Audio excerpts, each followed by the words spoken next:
Hi everyone, and welcome back to Heart Behind the Hustle. I'm Miss Angel, and in this episode, we're diving into the first of my 5 steps to a successful class. Step 1 is all about circle time, and let me tell you, it's so much more than just sitting down and having a chat. Circle time sets the tone for the entire class.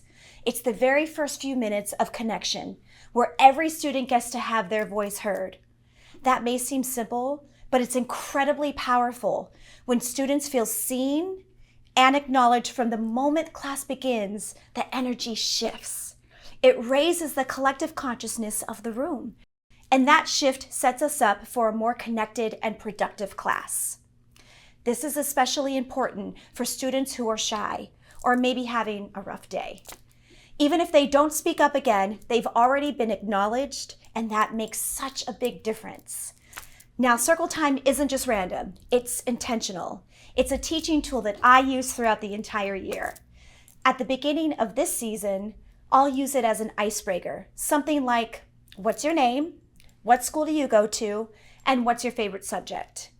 These type of questions help students find common ground, and that naturally builds conversation, friendship, and comfort. Another strategy I love asking is, who's your favorite music artist? And what's your favorite song? Because the answer helps me to build our class playlist.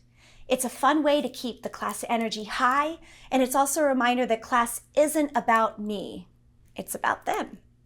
If I only play music that I love, it might not resonate. So when I meet them where they are and then introduce them to new artists, it creates a shared musical language.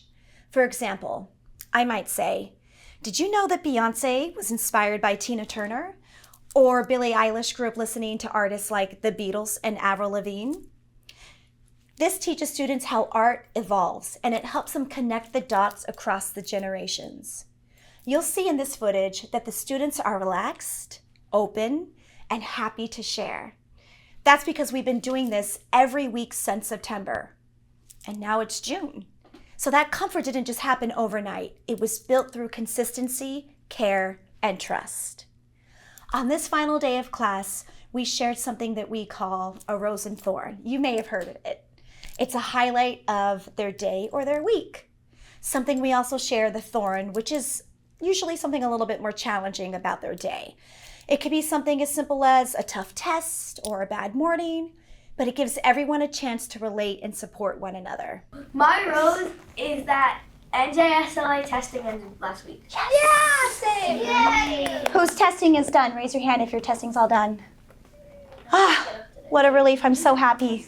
That is what classroom community is all about. Circle time isn't filler, it's foundation. By giving your students a space to be seen and heard at the very top of class, you're planting the seeds for creativity, collaboration, and emotional safety. So remember these 3 things: circle time, connection, collaboration. Thanks for tuning in to step 1 of 5 steps to a successful class. Stay with us for step 2, where I'll break down classroom structure and transitions.